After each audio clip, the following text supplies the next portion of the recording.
This Bible question is an excerpt from our television program, What Do the Scriptures Say? We hope that it will enrich your spiritual life, and we hope that you'll come back to www.scripturesay.com to find answers to your Bible questions. Thank you. All righty, welcome back. I really like it, Mike, when I kind of have a hint on the answer, because why did Jesus teach in parables? This viewer wants to know. And I remember reading in one of the Gospels Jesus' own words about why he did. And so I'm assuming that's where you're going to go. Yeah, Bible answers are always the best. And this question really is a question lifted right out of the text. The same question was asked of Jesus by his disciples. So it's a good question. Jesus, in my humble opinion, was the greatest teacher in the history of the world. I don't care who you compare him to. He was absolutely head and shoulders above the best. And I try to encourage preachers to learn a lesson about how to teach lessons by observing the way that Jesus taught lessons. Indeed. There are all kinds of concepts out there about what preaching is and what good preaching is. I'm here to tell you that if you want to hear good preaching, listen to the way that Jesus taught lessons. He told stories. He communicated and illustrated with stories that were contemporary to his time and made application of very simple things. And people could see the truths and the insights that Jesus revealed about the kingdom in his stories. And I think, and it's been revolutionary for me in my own preaching and teaching, to go back and examine, okay, how do I do that? Here is the example that I try to follow.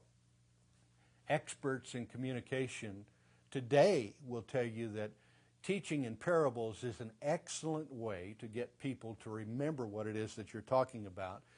And people will see themselves in a parable or a story in a way that they cannot see otherwise. Now, some preachers will get up there and preach one passage after another passage after another passage, which may be very helpful, but may not always allow people to see themselves in the presentation. And if you look at Jesus' teaching, you notice that he doesn't do that. He doesn't address spiritual subjects, subjects on God and subjects about our relationship to God and our relationship to the kingdom in the way that a lot of men do. He illustrated it so that everyone would be able to put themselves in that picture. A parable is a short story designed to teach a spiritual truth or a lesson or a moral.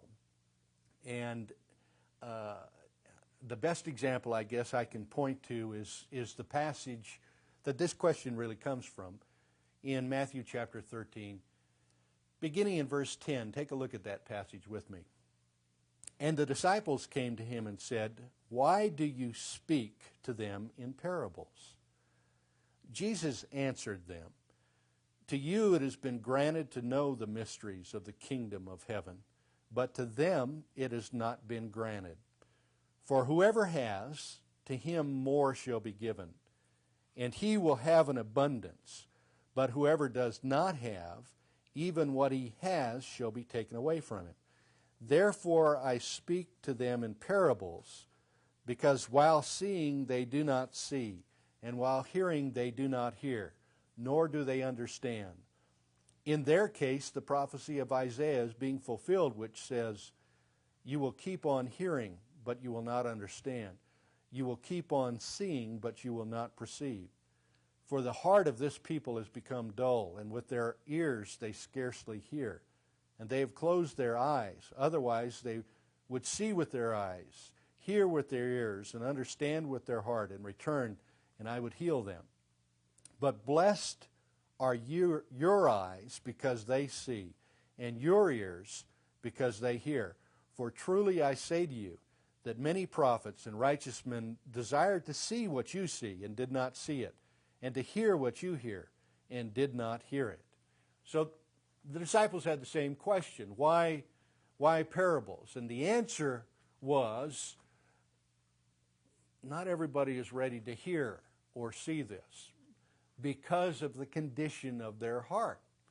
Some people cannot perceive spiritual things.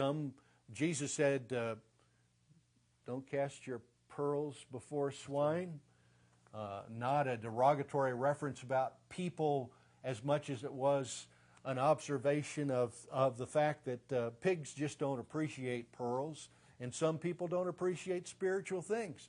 Some people find them of no value whatsoever and would just make fun of them and trample them. You have no obligation to teach those people those things. And so when Jesus taught in parables to those who had no appreciation for spiritual things, it was meaningless to them. A parable is really a short story. The Greek word parabole was used not only of the stories in the New Testament, but there are short symbolic stories to be found in many places in the Bible. I was fascinated a number of years ago, Danny, to go back and find the parables of Jeremiah, for example. Jeremiah teaches 11, 12, maybe, I'm just trying to do this off the top of my head now, at least 11 or 12 parables in the book of Jeremiah. And I love to look at those things. They are audio-visual illustrations of a spiritual truth. One of Jeremiah's parables is that you remember the waistcloth? You've heard me talk about it before. God told him to buy a waistcloth and to wear it. And a waistcloth was a prominent part of their apparel. And you can, if you're looking at the story in Jeremiah, here's what you see. Jeremiah, who was known to be a prophet in Jerusalem, all of a sudden appears on the streets of Jerusalem with this new waistcloth. And you can hear the women standing around. Look at Jeremiah. Did you see that waistcloth he's got? Man, that's looking pretty good. And that's what this story represents. And then God says to Jeremiah, I want you to go and bury the waistcloth by the brook Cherith, and I want you to leave it there. Here's Jeremiah sporting a brand new waistcloth, and all of a sudden Jeremiah disappears from the scene, and you can hear people saying, what happened to Jeremiah? Then after a period of time, God says, go and get that waistcloth, put it back on, and walk through the streets of Jerusalem. Jeremiah does that. He comes back, and you can hear him talking again. What in the world is he thinking wearing that thing?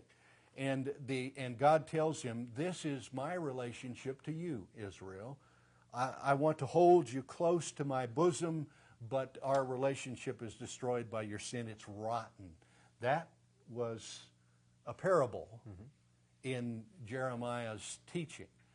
Jesus did precisely that with, let me ask, I'm putting Danny on the spot. Oh, boy. We have fun doing this, don't we? How many parables did Jesus teach? Oh, wow. Hundreds. No, Pretty good. You know, I honestly don't know. I wouldn't know. I would guess off the top of my head without having counted them myself. 50. 50. Okay. That I can come up with. Some there'd be some people that would quibble a little bit over that. A parable, in the true sense, is illustrated by the parable of the Good Samaritan. For example, Luke chapter 10, verses 30 through 35. I say it's a true parable because it has a beginning, it has an end, it has a plot, and that's what a parable is all about. There are similes. A little leaven leavens the whole lump of dough. That's a simile. That's where that's not a parable. A parable is a little lengthier than that.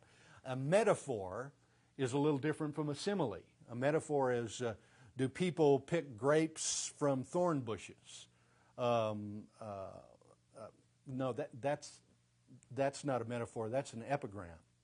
A metaphor would be, you are the salt of the earth. See, I've got myself confused trying to do these. But you've got similes, you've got metaphors, you've got epigrams, you've got parables. Now, let me go back. You are the salt of the earth. That's a metaphor. Okay. The pot boils. That's a metaphor. Okay. It's not a literal happening. It's therefore a metaphor. A simile, an epigram. Do people pick grapes from thorn bushes? That's not a parable either. A true parable is kind of an extended simile, and it resembles, the story that is told resembles real life. Behold, the sower went forth to sow. It has a beginning, a middle, and an end, teaches a lesson. Everyone there in an agrarian economy could relate to what he was saying, and they could see themselves in that process. So the question why? The disciples asked it. The reason was God reveals himself in illustrious ways in the Scriptures through Jesus' stories, and to those who are blessed enough to spend time reading and studying, they'll understand. Those who see very little value in spiritual things probably have a very difficult time understanding parables. I hope that helps you in your study. See you right after this message. We thank you for your interest in What Do the Scriptures Say? We hope that you will come back to scripturesay.com often for answers to your Bible questions. See you then.